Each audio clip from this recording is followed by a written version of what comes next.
안녕하세요. 새연에 빠지다의 DJ 민영입니다. 오늘도 첫 번째 사연 시작하기 전에 구독과 좋아요 버튼 눌러주시고요. 그럼 오늘의 사연 함께 시작해 볼게요. 안녕하세요.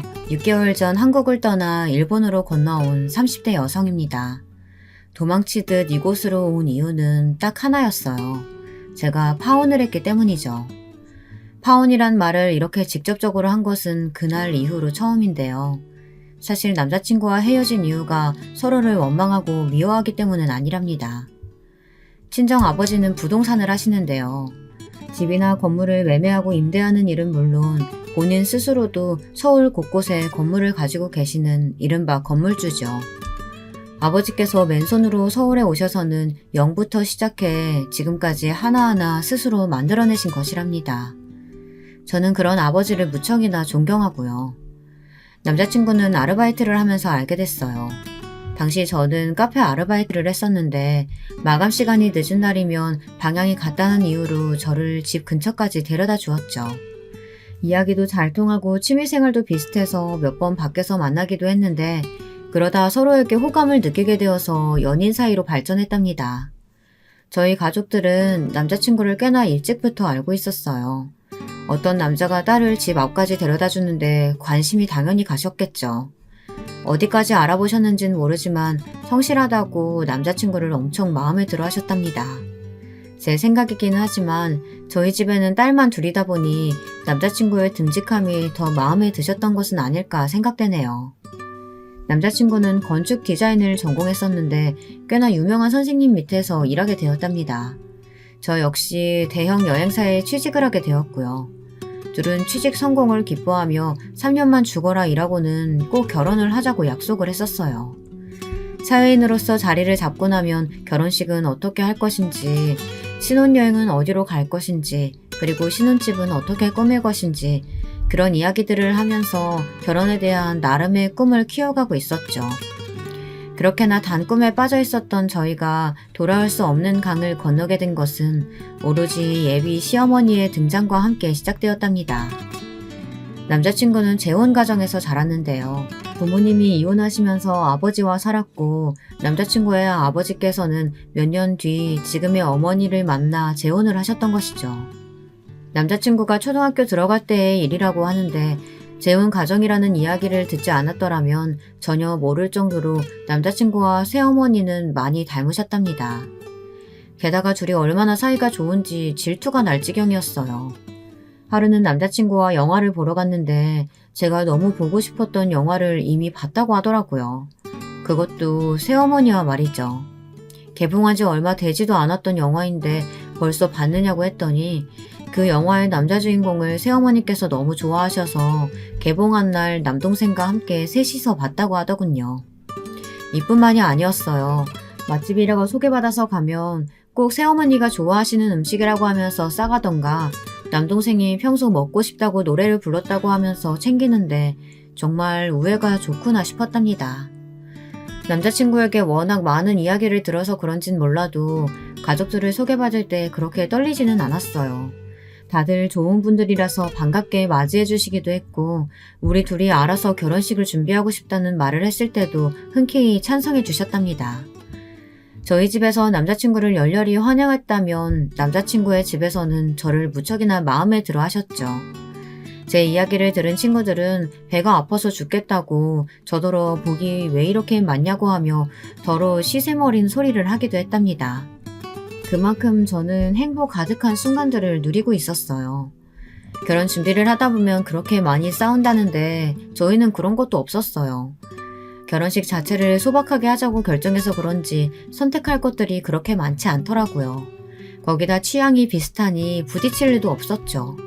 이렇게 순탄하게 흘러가게 되는 것인가 하는 와중에 대형 폭탄이 터지고 말았습니다. 그날은 정말이지 잊을 수가 없답니다. 여행사에서 근무하는 저는 여행 코디네이터로 단체 여행을 원하시는 고객님의 니즈에 맞게 일정을 구성하는 일을 하고 있었는데요. 갑자기 저에게 할 말이 있다고 하면서 찾아온 사람이 있다고 하더라고요. 아직 근무 시간이라 나가는 것이 눈치가 보였는데 팀장님께서 심각한 얼굴을 하시고는 얼른 가보라고 하셨죠. 저는 그 표정에 괜히 겁을 먹고는 손님이 계시다는 곳으로 갔어요. 문을 열고 들어갔는데 코를 찌르는 독한 향수 냄새가 확 얼굴로 다가오더군요. 향수 한 병을 통째로 다 부은 것도 아닐 텐데 이렇게 머리가 아플 정도라니 저절로 고개를 젓게 되더라고요. 저는 친절한 목소리로 어떻게 오셨냐고 물었습니다. 실내임에도 짙은 선글라스를 끼고 손에는 화려한 매니큐어를 바른 여성분은 꽤나 나이가 있어 보였어요. 60대 정도로 추정되었죠. 솔직히 말하면 지금껏 제가 만났던 사람들을 통틀어서 최악의 첫인상을 가진 분이셨어요. 머리부터 발끝까지 화려하게 감싸고 있었지만 전혀 어울리지 않는 것들 뿐이라 눈이 어지럽다는 인상을 받았었거든요. 제 인사를 받은 여성분은 한참을 가만히 저를 보고만 있더군요. 그리고는 머리부터 발끝까지 몇 번이나 왕복하며 저를 하나하나 분석하는 것처럼 보였어요. 그 시선을 받고 있는데 온몸이 간지러울 정도로 소름이 돋기는 했지만 저는 차분하게 다시 인사를 드렸죠. 그렇게 한참을 서 있는데 갑자기 저더러 몇 시에 마치냐고 하더라고요. 저는 당황하며 6시 퇴근이라고 말씀드렸고 그럼 그 시간에 맞춰서 다시 오겠다고 하고는 그냥 나가버리셨어요. 저는 어이가 없었죠. 다른 직원들도 무슨 일이냐고 궁금해했지만 저는 아무 대답도 할 수가 없었답니다. 직장 선배는 미친 사람 아니냐고 하면서 그냥 똥 밟았다고 생각하고 무시하라고 했지만 저는 뭔가 석연치 않은 기분에 신경이 곤두섰답니다. 퇴근 시간이 되고 건물을 나섰는데 그 여성분이 저를 기다리고 있더라고요. 역시나 마찬가지로 저를 위아래로 훑어보시더니 저더러 가까운 곳에 가서 이야기를 하자고 하더라고요. 고객님 죄송합니다. 업무 시간이 끝나서요. 내일 다시 와주시겠어요? 내가 일 때문에 여기까지 온 것으로 보여? 내가 누군지 모르는 눈치인데 내가 누군지 알면 그렇게 뻣뻣하게 나오지는 못하지. 실례지만 누구신가요? 일적인 문제가 아니라면 저를 어떻게 아시나요? 나 민석이 엄마야. 이제는 나랑 이야기할 생각이 좀 들어? 민석이는 남자친구의 이름이었어요. 이혼하고 연락이 끊겼다고 했던 남자친구의 친어머니가 갑자기 나타나신 것이죠. 저는 깜짝 놀란 마음을 뒤로하고는 회사 근처 조용한 카페로 남자친구의 친어머니를 모셨어요. 머릿속이 하얗게 변하는 기분이었죠. 도대체 여기를 어떻게 알고 오셨을까? 이 사실을 남자친구는 알고 있을까? 오만 가지 생각들로 혼란스러울 때 남자친구의 친어머니가 먼저 이야기를 꺼내셨어요. 결혼할 생각이라고 들었는데 기대했던 것에 비하면 영 아니네. 입고 다니는 옷도 평범하고 가방도 명품이라 할 것도 아니고 나는 돈 좀 있는 집애랑 결혼하나 싶었더니만 하여튼 보느는 하고는 다짜고짜 무슨 품평회에 참석해서 후기를 읊어대듯 저를 평가하는 말을 하시는데 아찔하더라고요. 아니 사람을 앞에 두고 저런 말을 하는 것이 정상인가 싶었죠.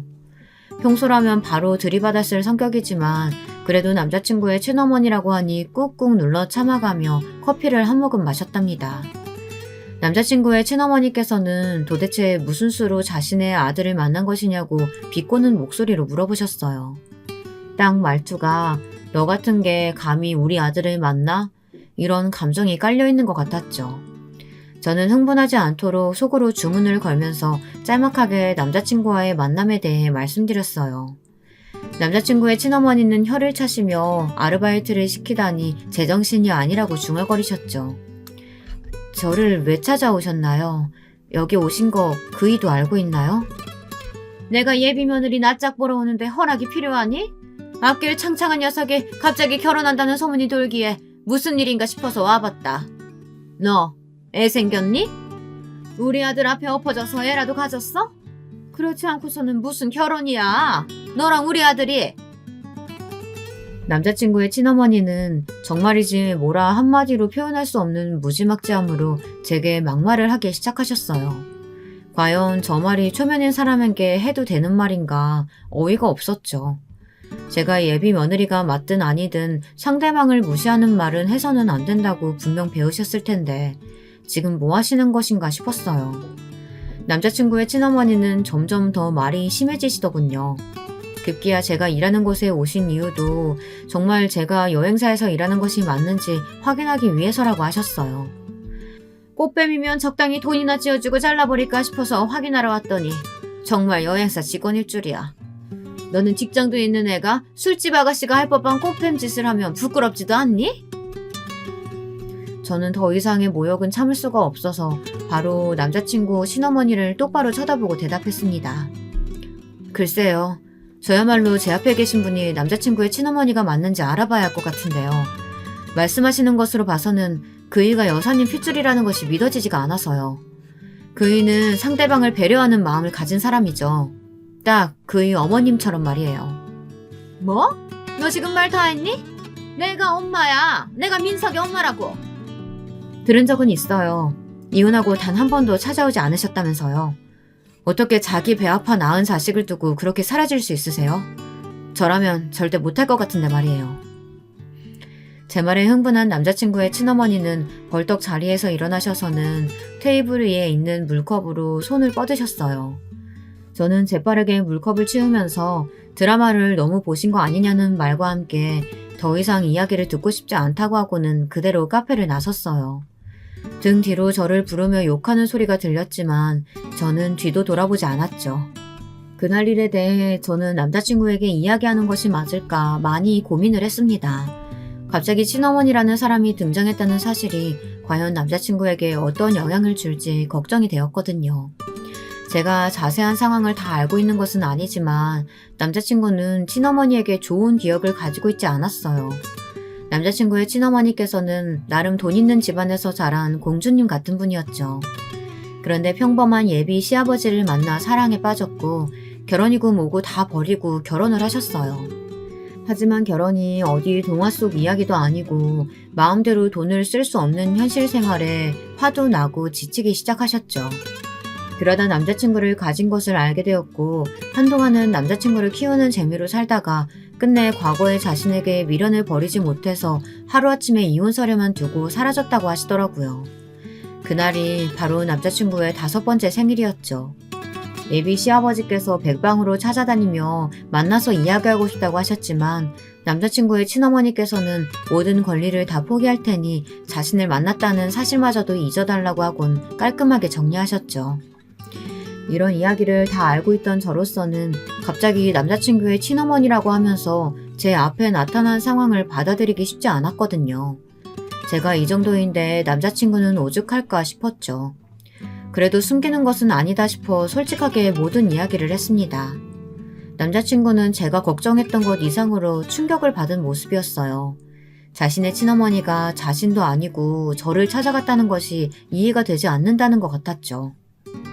거기다 제가 받았던 모욕들까지 하나도 빠짐없이 다 이야기를 했었던 터라 저에 대한 미안함으로 고개를 들지도 못했어요. 저는 남자친구의 잘못도 아닌데 왜 나한테 미안해하냐며 다투겠지만 이미 남자친구는 굳은 표정으로 입을 꾹 다물고 있었죠. 좋다고는 말 못하지만 그래도 자기 친어머니가 나타났잖아. 어쩌면 당신 아들이 어떤 여자랑 결혼하려고 하는가 싶어서 궁금해서 오셨을 수도 있고. 정말 궁금하셨다면 나한테 먼저 왔어야지. 너한테 갔었더라도 그런 말도 안 되는 소리는 하지 말았어야지. 맞아. 그건 자기 친어머니가 잘못하셨어. 나 엄청 기분 상했거든. 그런데 나도 똑같이 갚아줬으니까 괜찮아. 남자친구는 어떻게 괜찮을 수가 있겠냐며 저를 꼭 안아주었어요. 저는 남자친구의 친어머니가 이대로 물러설 것 같지는 않다고 판단했어요. 분명 제 앞에 나타난 것은 목적이 있었던 것이 분명했고 그 목적이 남자친구를 위한 것은 아닐 것이라고 확신이 들었죠. 그리고 그 확신은 정확하게 맞아떨어졌어요. 남자친구와 예물을 보러 가기로 한 날이었는데요. 갑자기 도면이 바뀌게 되었다면서 혼자서 먼저 보고 있으라고 연락을 받은 저는 여기저기 다니면서 남자친구와 제가 할 시계를 알아보고 있었어요. 반지와 시계를 예물로 하기로 했었거든요. 둘 다 시간이 소중한 사람이기 때문이기도 했지만 시계가 주는 의미가 좋아서 예물로 정했답니다. 한참을 집중해서 고르는데 갑자기 손이 쑥 나오더니 제가 보던 시계를 낚아채더라고요. 남자친구의 친어머니였죠. 물건 보는 눈은 어디 발바닥에 붙었어? 고작 이런 시계 가지고 뭘 하겠다고? 여기는 어떻게 알고 오셨어요? 그리고 무슨 상관이라고 참견이세요? 예물로 할 거면 적어도 돈 1,000만 원 되는 걸 해야지. 이런 싸구려를 예물이라고 한다는 게 말이 되니? 저는 남자친구 친어머니의 말을 무시하곤 깔끔해 보이는 것으로 미리 알아둔 사이즈를 말하며 주문을 부탁했어요. 남자친구 친어머니는 자기 말을 무시하는 것이냐며 짜증을 내셨지만 저는 투명인간 취급하며 그쪽으로는 고개도 돌리지 않았어요. 그때였어요. 보석상을 나서려는데 남자친구의 친어머니가 제 팔을 잡아당기더니 보석 반지 하나를 보여주시며 자기는 저걸로 하겠다고 하더라고요. 저는 어이가 없어서 본인이 하고 싶은 반지를 왜 저한테 말씀하시느냐고 물었어요. 너는 트렌드를 모르니? 요즘은 부모님한테 반지 하나씩은 선물한다는데. 하긴 너같이 보는 눈이 꽝인 애가 뭘 알겠어. 하나부터 10까지 다 가르쳐야 한다니 정말 최악이다. 하여튼 나는 저 반지로 해. 만약 한다면 당신이 아니라 어머니께 해야겠죠. 만약 한다면 말이에요. 뭐? 이게 진짜 오늘 매운맛을 한번 봐야. 곧 남자친구 도착할 텐데 어디 그 이야기 그때 가서 다시 해보시죠. 제 말에 남자친구의 친어머니는 화들짝 놀라더니 나중에 다시 보자고 하면서 보석상을 뛰어나갔어요. 아직까지 남자친구를 만날 준비가 되어 있지는 않은 모양이었죠. 저는 제발 그만 좀 봤으면 좋겠다고 생각하며 보석상을 나섰답니다. 물론 저의 이런 소망은 말 그대로 희망사항으로 끝났지만요. 남자친구의 어머니는 더 큰 것을 준비했더라고요. 불행히도 그 큰 것은 상견례에서 터졌답니다. 결혼식은 저희가 준비한다고 하지만 결혼 날짜만큼은 어른들의 이야기를 들어야 한다고 하셔서 다 함께 식사를 하기로 했답니다. 저와 남자친구는 중화 요리를 깔끔하게 잘하는 곳으로 예약을 걸었어요.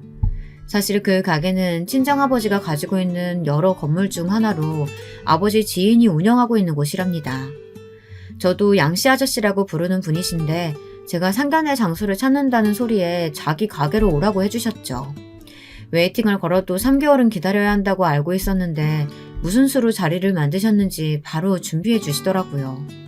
사돈이들 사이가 만난 자리라고는 믿기 어렵게도 저희 부모님과 남자친구의 부모님은 화기애애하게 대화를 나누셨어요. 마치 부부 동반 모임에 나오신 것처럼 네 분이서 이야기를 하시는데 저희가 끼어 들어갈 틈이 없더라고요. 그때였어요. 입구가 소란스럽더니 갑자기 문이 열리고는 남자친구의 친어머니가 등장했죠. 처음 만났던 것과는 전혀 다른 모습이었어요. 여전히 화려한 매니큐어와 독한 향수로 무장을 하셨지만 몸매가 드러날 정도로 딱 붙는 정장을 입은 모습이셨죠. 아마 여러분이 보셨다면 꼴불견이다 라고 하셨을지도 모르겠네요. 그 모습을 본 제 여동생은 눈이 썩어 들어가는 기분이었다 라고 표현했거든요. 남자친구의 친어머니 등장으로 즐거웠던 분위기는 어디로 가고 없고 정막만 흘렀죠. 저희 부모님께서는 갑작스럽게 등장한 인물에 당황하시면서도 침착하게 누구시냐고 물었어요. 예비 시아버지께서는 급하게 남자친구의 친어머니 팔을 잡고 나가서 이야기하자고 하셨지만 남자친구의 친어머니는 끄떡도 하지 않으셨어요. 제가 누구냐고요? 여기 이 훤칠한 남자의 친어머니 되는 사람이죠. 즉, 제가 진짜 엄마라 이겁니다. 아니 상견례라고 하면서 진짜 어머니는 쏙 빼놓고 가짜랑 이야기하면 안 되죠. 누가 내 어머니야? 당신이? 당신이 무슨 자격으로? 당장 나가. 아들, 내가 얼마나 고생하면서 널 낳았는데 그렇게 말을 하니? 왜 여기 이 아가씨가 너한테 뭐라고 하디? 내가 찾아갔다고? 너 내가 그 자리에서 무슨 꼴 당했는지 알면 절대 가만히 있지 못할걸? 제가 왜 그 일을 그이한테 숨기겠어요. 여사님께서 제게 하셨던 말도 제가 여사님께 드렸던 말도 토씨 하나 빼놓지 않고 다 이야기했는데 제 말에 남자친구의 친어머니께서는 적잖게 당황하신 얼굴로 저를 바라보셨죠. 제가 이야기를 할 것이라고는 전혀 생각하지 못했다는 표정이더군요. 예비 시아버지와 남자친구는 어떻게든 남자친구의 친어머니를 끌어내려고 하셨지만 상황은 점점 안 좋게 흘러갔어요. 룸 안이 소란스러워지자 양씨 아저씨도 무슨 일인가 싶어서 들어오셨고요. 정말이지 개판도 이런 개판이 없었답니다. 이 소란을 정리한 것은 친정아버지셨어요. 친정아버지께서는 자리를 하나 더 만들어달라고 하시더니 남자친구의 친어머니에게 자리를 권하셨죠. 저는 그런 친정아버지께 그럴 필요 없다고 말씀드렸지만 친정아버지께서는 그래도 남자친구의 친어머니인데 문전박대하는 것은 아닌 것 같다고 하시며 하실 말씀이 있으신 것 같은데 해보시라고 하셨어요. 이 난리가 있는 동안 남자친구의 새어머니는 입술을 깨물고는 남자친구의 친어머니 쪽으로는 시선도 돌리지 않으려고 애쓰고 계셨고요. 남자친구는 그런 새어머니의 모습에 걱정스러운 얼굴로 손을 잡아드리고 있었답니다. 하고 싶으신 말이 있으시니 여기까지 오셨겠죠. 대충 흘러가는 이야기 보니 저희 딸아이한테도 찾아가신 모양인데 그저 상견례 자리에 참석하고 싶다는 이유만으로 오신 것은 아닌 것 같으니 하실 말씀 있으시면 하시죠. 바깥 사돈이 참 성격이 시원시원하고 좋으시네요. 제가 고작 상견례 자리 하겠다고 여기까지 왔겠어요? 나름 알아보니 너무 어처구니가 없는 이야기들이 오가는 것 같아서 저라도 나서서 제대로 바로 잡아야겠다 싶어서 왔죠. 저 가짜가 어떻게 후려쳐서 이야기했는지 모르겠지만 우리 아들이 건축 디자인 쪽에서는 이름이 좀 있거든요. 아시죠? 어디서 일하는지. 남자친구의 친어머니께서는 남자친구가 얼마나 훌륭한 스승 아래에서 일을 하고 있는지, 그리고 그 덕분에 이름값이 얼마나 높은지에 대해서 온갖 미사여구를 동원해서 이야기를 하셨어요. 듣고 있기 민망할 정도였죠. 어른에게 할 말은 아니지만 참 사람이 저렴해 보인다고나 할까요?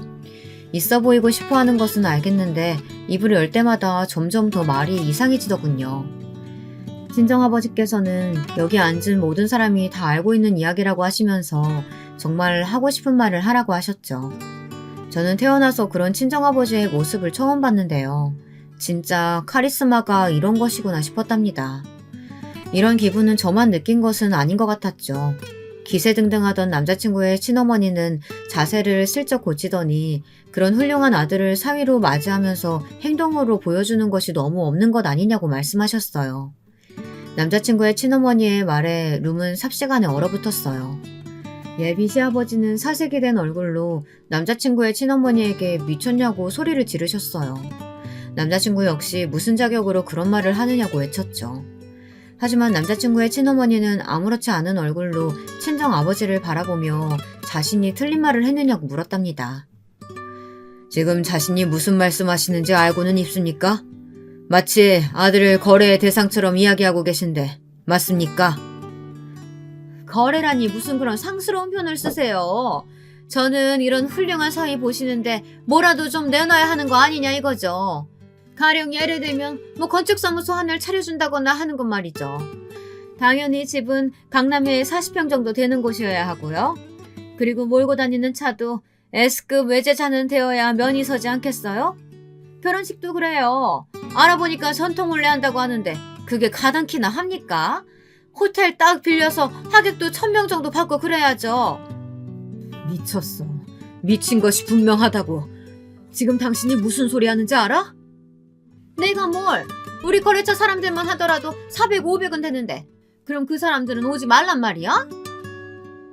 남자친구는 자신의 결혼식에 왜 오겠다고 하느냐며 꿈도 꾸지 말라고 했지만 남자친구의 친어머니는 들은 척도 하지 않았죠. 저는 그 광경을 보면서 아침 드라마의 한 장면 같다는 생각을 했어요. 그것도 사이코패스가 등장하는 드라마로요. 친정아버지는 말할 가치도 없다는 얼굴을 하고 계셨고 친정어머니께서는 한숨을 내쉬며 동생과 함께 자리에서 일어나셨죠. 남자친구의 친어머니는 확답도 주지 않고 어디를 가느냐고 했지만 갑자기 튀어나온 남자친구의 새어머니에게 가로막혔답니다. 그리고는 믿을 수 없는 광경이 눈앞에 펼쳐졌어요. 가만히 앉아만 계시던 남자친구의 새어머니께서 대뜸 남자친구의 친어머니의 뺨을 세게 후리치시더라고요. 룸에는 쫙 하는 찰진 소리가 울렸죠. 동생과 함께 나가시던 친정어머니께서도 놀란 표정으로 문고리를 잡곤 움직이지 않으셨고요. 마치 정지화면 버튼을 누른 것처럼 아무도 움직이지 않았어요. 그 상황에서 가장 먼저 움직인 것은 남자친구의 친어머니였죠. 감히 날 때려? 가짜 주제에? 누가 가짜야? 네가 버리고 갔으면서 누가 가짜야? 낳기만 하면 다 엄만 줄 알아? 내 자식 결혼해. 니까짓 게 뭔데 나서? 내 자식? 내 배 아파서 낳은 내 자식이 네가 뭔데 그렇게 불러? 그래, 그거 내가 직접 낳아주지 못한 거 얼마나 한이 되었는지 알아? 그런 내 자식을 가지고 장사를 해. 이렇게 중요한 자리에 와서 행패까지 부려가면서.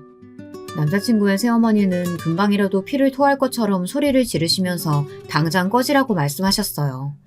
남자친구의 친어머니는 절대로 질 수 없다는 듯 욕을 퍼붓기 시작했지만 양씨 아저씨의 신호에 맞춰 등장한 경비원들에게 끌려서 나가버렸죠. 폭풍우가 지나갔다는 것이 바로 이런 것이구나 싶더군요. 그 자리에 있는 그 누구도 쉽게 입을 열지 못했어요. 그렇게 저희의 상견례는 끝이 났답니다. 상견례가 있고 나서 한동안 저도 남자친구도 먼저 이야기를 꺼내지 못했어요. 그만큼 그날의 일은 양가 어른들에게 충격이었고 저와 남자친구에게는 상처가 되었거든요.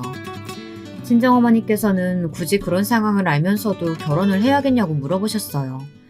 남자친구가 좋은 사람인 것도 알고 있고 상견례 자리에서 인사를 나눴던 사돈도 좋은 분이지만 남자친구의 친어머니를 받아들이기는 쉽지 않다고 하셨죠. 경박하고 몰상식한 말을 내뱉는 것은 그럴 수 있다고 하지만 자기 자식을 이용해서 한탕 해보겠다는 심보가 보여 도저히 참을 수가 없다고 말이죠. 저는 입이 10개라도 할 말은 없었지만 고작 남자친구의 친어머니 때문에 남자친구와 헤어지고 싶지는 않았어요. 내가 결혼하는 사람은 남자친구지 그 친어머니가 아니잖아. 어차피 지금까지 모르고 살았던 사람이고 결혼만 잘 넘기면 앞으로도 안 볼 사람일 수 있는데 그 사람 때문에 남자친구랑 헤어질 필요가 있나 싶어서요. 결혼이라는 거 얼핏 보면 다른 환경에서 살아온 두 사람이 서로를 동반자로 삼아 함께 살아가는 것처럼 보일 수도 있지만 그게 전부는 아니야. 두 사람이 가족이 되면 그 두 사람과 관련 있는 다른 사람들도 엮이는 거야. 너 그 친어머니란 사람이랑 앞으로 안 보고 산다고 장담할 수 있어? 그래도 남자친구는 죄가 없잖아요. 그 가족들도 그렇고요. 미꾸라지 한 마리가 웅덩이 흐리게 만들면 그 웅덩이는 더 이상 깨끗한 곳이 아니야. 그 미꾸라지 한 마리 없앤다고 해결될 줄 알지? 전혀 아니다. 친정어머니께서는 어떻게든 제 마음을 돌리고 싶어 하셨지만 저는 고집스럽게 헤어지지 않겠다고 말씀드렸어요. 가만히 듣고 계시던 친정아버지께서는 서로 의논을 해보라며 말을 아끼셨죠. 상견례 이후 일주일 만에 다시 만난 남자친구의 얼굴은 정말이지 말로 표현하기 힘들 만큼 상했더군요. 제대로 식사를 챙기지도 못했는지 아예 반쪽이 되었더라고요. 남자친구와 마주하고 있는데 그 누구도 먼저 입을 열 수가 없었어요. 어떤 말로 시작해야 할지 난감했죠. 용기를 낸 쪽은 저였어요. 그날 어머니 많이 놀라신 것 같은데 괜찮으셔? 병원에 계셔. 자꾸 몸에 힘이 없다고 하셔서 입원해서 경과를 좀 보기로 했거든. 저는 남자친구의 새어머니 소식에 깜짝 놀라고 말았어요. 마지막에 온몸으로 화를 내시던 모습이 생생하게 떠오르면서 마음이 불편했죠. 남자친구는 결혼을 여기서 그만두는 것이 어떻겠느냐고 하더군요. 저는 무슨 소리를 하는 거냐고 소리를 높이고 싶었지만 애써 마음을 다스릴 뿐 천천히 물었어요. 나랑 헤어지고 싶어? 왜? 내가 싫어서? 내가 무슨 낯으로 너랑 결혼을 해. 상견례에서 그 난리를 쳤는데 그 사람이 내 친어머니로 살아있는 이상 무슨 수로 내가 결혼하자는 말을 해. 당신 결혼하면 친어머니 모시고 살 거야? 미쳤어? 그리고 그 여자는 내 어머니가 아니야. 나를 낳았다고 해서 다 어머니가 되는 것은 아니잖아. 할 수만 있다면 내 몸 안에 있는 그 여자 피 다 뽑아버리고 싶은 심정이야. 그럼 뭐가 문제야. 행패를 부린 것도 맞고 앞으로도 어떻게 나올지 상상조차 되지 않는 것도 맞지만 그렇다고 해서 우리가 그 사람 무서워서 헤어지는 건 아닌 것 같아. 남자친구는 전혀 예상하지 못했다는 얼굴로 정말 그렇게 생각하느냐고 몇 번이나 물었어요. 저는 확신에 찬 목소리로 그렇다고 말했죠. 남자친구는 친어머니와 만나서 이 문제를 해결해보겠다고 했어요. 저는 괜한 스트레스 받지 말고 그냥 무시하자고 했지만 남자친구는 무슨 일이 있어도 이것은 자신이 나서야 해결되는 것이라고 말하며 자신을 믿고 기다려달라고 했죠. 그리고 어떤 일이 있었는지는 모르겠지만 남자친구의 친어머니께서는 상견례의 무례를 용서해달라고 하며 먼저 사과를 했답니다. 저는 남자친구에게 어떻게 했느냐고 물었지만 남자친구는 웃기만 할 뿐 대답해주지 않았죠. 남자친구의 친어머니는 앞으로 저희 결혼에 그 어떤 첨언도 하지 않겠다고 약속하고는 처음 나타났을 때와 마찬가지로 소리 소문 없이 사라졌어요. 저희는 결혼 전에 크게 액땜을 했다고 생각하며 잊고 있었죠. 하지만 남자친구의 친어머니는 평범한 사람과는 많이 다른 것이 분명했어요. 너무나도 의외의 순간에 다시 돌아오셔서는 끔찍한 일을 저지르고 가셨죠. 저희는 전통 혼례를 준비하고 있었어요. 그날은 옷도 사전에 입어보고 전통 혼례를 치르는 과정을 미리 알아보기 위해 답사를 다녀왔습니다. 설레는 것도 잠시 생각보다 복잡한 의상과 과정에 저희는 오전 잠깐 움직였을 뿐인데 바로 지쳐버렸어요. 둘이서 점심을 어떻게 할까 이야기를 하다가 남자친구가 친정아버지의 부동산이 근처에 있으니 함께 점심을 먹을 것을 권하더라고요. 저야 거절할 이유가 없었으니 바로 친정아버지에게 전화를 넣었죠. 친정아버지께선 기분 좋은 목소리로 근처 부대찌개 집으로 오라고 하셨어요. 남자친구가 부대찌개를 무척이나 좋아하거든요. 저희는 점심 이후에 무얼 할지 이야기를 하며 약속 장소를 향했죠. 그런데 그곳에서 남자친구의 친어머니를 마주하고 말았답니다. 무슨 일이라도 있으셨는지 얼굴은 벌겋게 달아오른 모습으로 저희를 보자마자 눈을 뒤집고 오셔선 남자친구의 곁에 서 있는 저를 밀치고는 남자친구를 자신의 쪽으로 잡아당기지 않겠어요. 정말 순식간에 일어난 일이었어요. 그리고 전혀 예상하지 못했던 일이기도 하고요. 정신을 차린 남자친구는 자신의 팔을 붙들고 있는 친어머니의 손을 강하게 뿌리치며 이게 무슨 짓이냐고 외쳤어요. 하지만 남자친구의 친어머니께서는 고집스럽게 남자친구의 팔을 붙잡곤 당장 저와 헤어져야 한다고 말했죠. 남자친구는 다 정리된 이야기 가지고 무슨 헛소리를 하느냐고 했지만 남자친구의 친어머니는 절대 결혼은 안 된다고 하더라고요. 가게 앞에서 벌어진 소란에 당연히 친정아버지께서 나오셨죠. 친정아버지도 남자친구의 친어머니를 발견하고 흠칫 놀라시더니 여기에는 무슨 일이냐고 말씀하셨어요. 온갖 무게는 다 잡더니 고작 하는 일이 창문 걸레질이야? 저 나이 먹도록 창문 닦기나 하는 집이랑 네가 뭐가 부족해서 결혼을 한다는 거야? 네 월급이 고스란히 다 저 집구석 먹여 살리는 것으로 들어갈 게 뻔한데 정신 차리라고! 무슨 헛소리야. 아버님이 창문 닦기라니. 그리고 설사 그렇다고 하더라도 당신이랑 무슨 상관 있는데? 왜 상관없어? 아무리 그래도 창문 닦기나 하는 거지를 사돈으로 둘 수는 없지. 당장 파혼해! 저는 호들갑을 떨면서 남자친구에게 파혼을 요구하는 남자친구의 친어머니를 가만히 보다가 긴 한숨을 내쉬었습니다. 아무래도 친정아버지께서 청소하는 모습을 보신 것 같은데 어디서부터 잘못을 바로잡아야 하는지 감이 잡히질 않았어요. 하지만 남자친구의 친어머니는 점점 더 심한 말을 하기 시작했죠. 내가 처음 봤을 때부터 알아봤어. 내 말이 딱 맞지? 전혀 꽃뱀이 확실하다니까? 우리 아들 등골이나 빼먹고 살려고 그렇게 기를 쓰고 결혼하려는 거였어. 세상에 내가 오늘 그 꼴을 안 봤으면 어쩔 뻔했어? 닥쳐. 함부로 떠들지 마. 그런 사람 아니니까. 당신이 뭘 한다고 그렇게 떠들어? 너야말로 정신 똑바로 차려. 아무리 눈에 콩깍지가 쓰여있다고 해도 어떻게 저런 애를. 너 말해봐. 전현이 너 앞에서 엎어진 거 맞지? 아니면 무슨 약점이라도 잡혔어? 내가 해결해 줄 테니까 다 말해봐. 그만 좀 해. 남자친구의 친어머니는 차마 듣고 있기 어려운 말들을 쏟아냈어요. 만약 저 혼자였다면 바로 들이받고 따졌을 텐데 불행히도 그 자리에는 친정아버지께서 계셨죠. 친정아버지는 주먹을 부르르 떨면서 남자친구의 친어머니를 노려보셨어요. 그때였습니다. 가게에 계셨던 사장님께서 친정아버지를 발견하시고는 바로 나오시더라고요. 아이고 어르신, 여기는 어쩐 일이세요? 부대찌개 드시러 오셨으면 얼른 들어오지 않으시고요. 안 그래도 예비 사위가 부대찌개를 좋아한다고 해서 들렸는데 사정이 좀 생겨서 말이지. 아무리 그러셔도 여기까지 오셨는데 드시고 가셔야죠.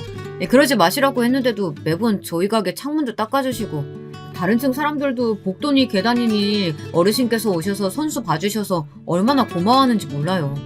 세도 저렴하게 받으시면서 청소까지 다 해주시다뇨. 가게 사장님께서 연신 허리를 숙이며 감사함을 표하자 남자친구의 친어머니의 표정이 점점 이상하게 변해갔죠. 건물의 다른 가게 사장님들도 친정아버지가 오셨다는 소식을 들었는지 너도 나도 1층으로 내려오셨어요.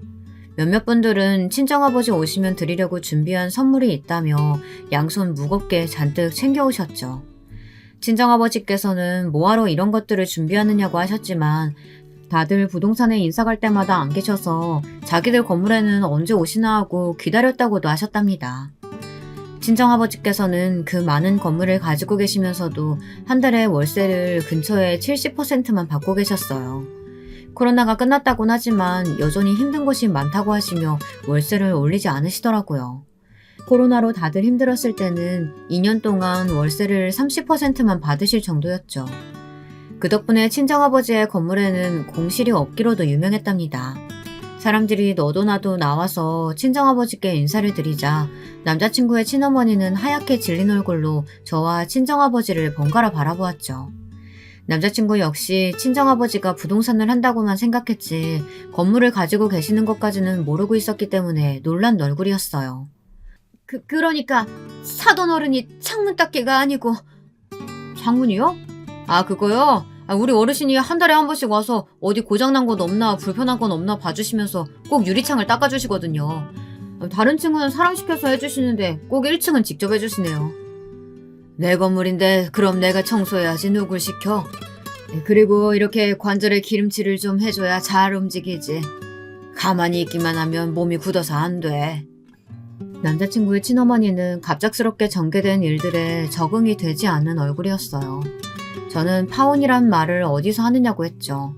파혼이란 단어에 정신이 번쩍 든 남자친구의 친어머니는 제 손을 잡고는 자기가 실성을 한 것 같다고 하며 방금 있었던 일은 잊어달라고 말했어요.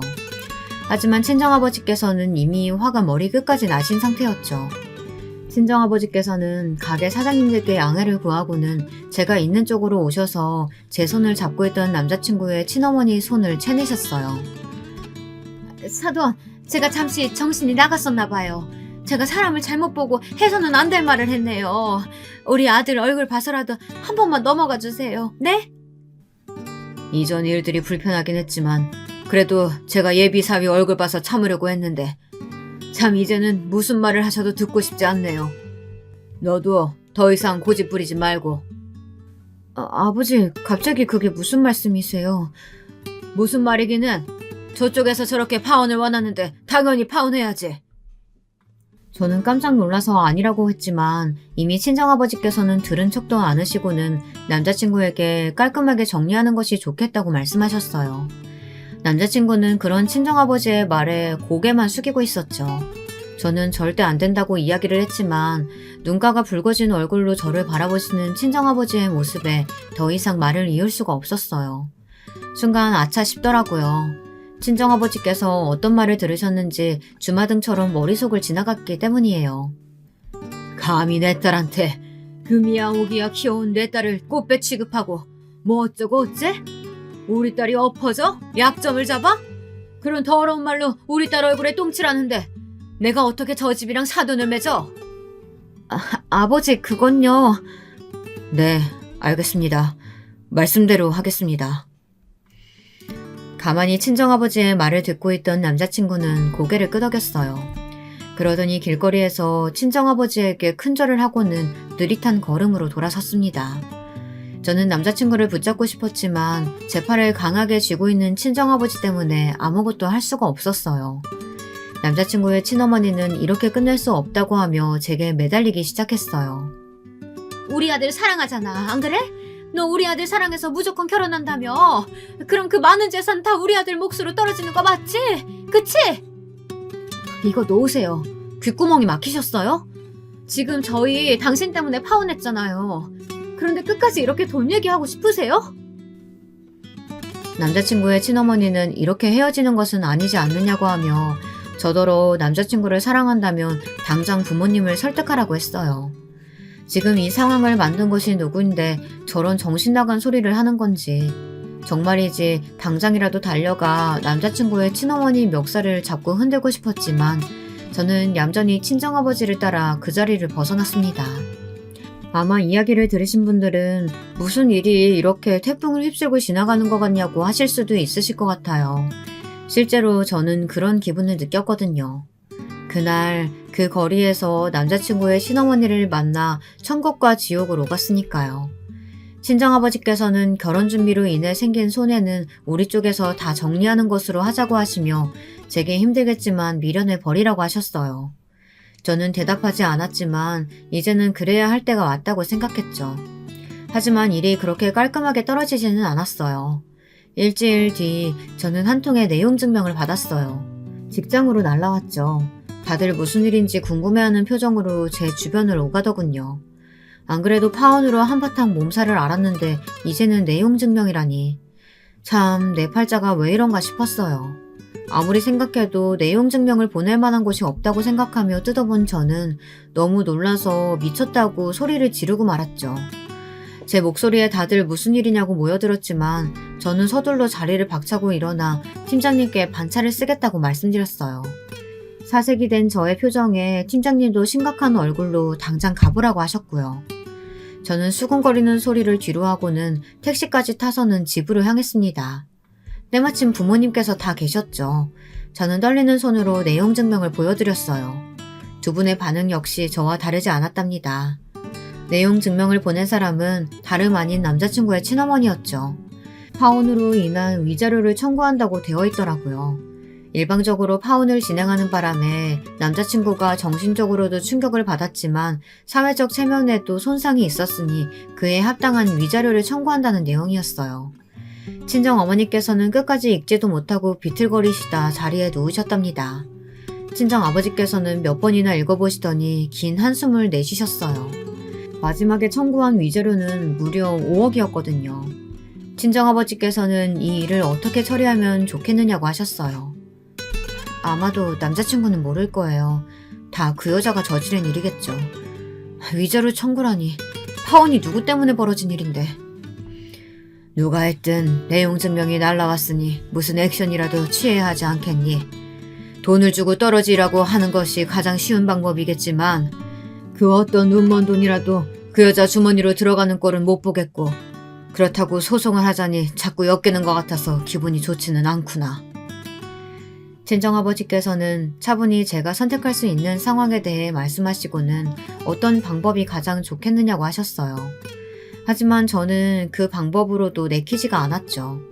그래서 저는 친정아버지에게 남자친구의 친어머니가 이렇게까지 하는 것에는 이유가 있는 것 같다고 솔직하게 말씀드렸어요. 가만히 듣고 계시던 친정아버지께서는 어디론가 전화를 걸고는 나가서 만나보라고 하더군요. 도움이 될 것이라고 말이죠. 친정아버지의 소개로 알게 된 사람은 건물의 세입자 중 하나인 탐정사무소에서 일을 하는 사람이라고 했죠. 말은 탐정이라고 하지만 여기저기 부탁받은 일을 해주기도 하는데 제 이야기는 대충 들어서 알고 있다고 하더군요. 그리고 3일 안에 남자친구의 친어머니에 대해 알아봐주겠다고 하셨죠. 그로부터 3일 동안 저는 2차례의 내용 증명을 더 받아야만 했습니다. 제가 반응을 보이지 않자 초조해지신 건지 아니면 간이 커진 건지 위자료의 금액은 점점 더 커져서 마지막에 받은 내용 증명에는 무려 10억을 달라고 되어 있더라고요. 이건 뭐 너무 쉬운데요. 집 나갔다가 다시 돌아와서는 가업을 물려받기는 했는데 머리가 없으면 노력이라도 하던가. 이도저도 아니다 보니까 이제는 빚만 남아서 당장 해결해야 할 돈이 8억 정도 되더라고요. 지난 사람들 여러 등치고 다닌 모양인데 그리고 그쪽에서도 아들의 존재를 알았는지 지난주부터는 아들 회사로 찾아가선 돈을 달라고 했었나 보더라고요. 저는 충격적인 이야기에 입이 다물어지지 않았어요. 돈 문제가 있을 것이라고는 생각했지만 이 정도라고는 생각지도 못했거든요. 거기다 헤어지기는 했지만 남자친구가 피해를 보고 있다고 생각하니 마음 한쪽이 아프기도 했고요. 저는 그 사실을 가지고 친정아버지를 찾아갔어요. 그리고는 사기죄와 협박죄로 남자친구의 친어머니를 고소할 방법에 대해 알아보고 싶다고 말했죠. 친정아버지께서는 쉬운 일이 아니라고 하시면서 도와주겠다고 하셨고요. 저는 바로 행동으로 옮겼어요. 파혼까지 가게 된 상황에 대한 증거들과 증언들을 모아 보내면서 오히려 협박죄로 고소를 걸었죠.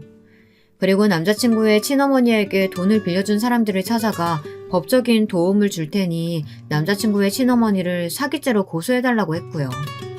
솔직히 이렇게까지 할 생각은 아니었지만 저는 어떻게든 남자친구의 친어머니를 도려내어 2번 다시 남자친구 근처에도 그리고 제 주변에도 존재할 수 없도록 만들고 싶었답니다. 저의 이런 행동에 당황한 것은 남자친구의 친어머니였어요. 돈을 세게 부르면 어느 정도 협상의 여지가 생길 것이고 그 와중에 돈을 좀 챙겨서 도망갈 생각을 했던 모양이더라고요. 하지만 제가 역으로 고소를 하겠다고 나서자 발등에 불이 떨어진 것이나 다름없었죠. 이 다음에야 다들 예상하시는 대로 흘러갔습니다. 남자친구의 친어머니는 사기죄가 인정되어 교도소로 들어간다고 하네요. 그리고 저는 몰랐는데 친정아버지께서 역으로 정신적 피해보상금을 위자료로 청구해 결국은 남자친구의 친어머니가 운영하는 회사가 도산되었다고 하더라고요.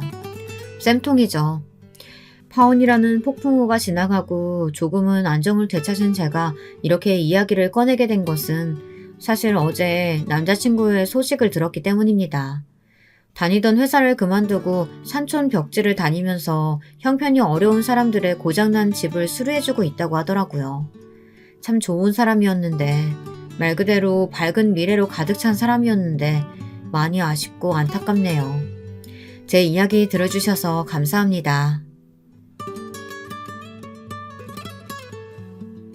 여러분, 두 번째 사연 시작하기 전에 좋아요와 구독 꼭 눌러주실 거죠? 그럼 두 번째 사연 바로 시작합니다. 요즘 우울감이 너무 심해서 마음이 안 좋지만 그런 와중에 결정 하나는 그래도 잘한 것 같아서 그걸로 위안을 삼고 있어요. 다들 살다 보면 꼭 선택을 해야 될 때가 있고 그게 옳은지 아닌지 몰라서 불안하실 때가 있잖아요.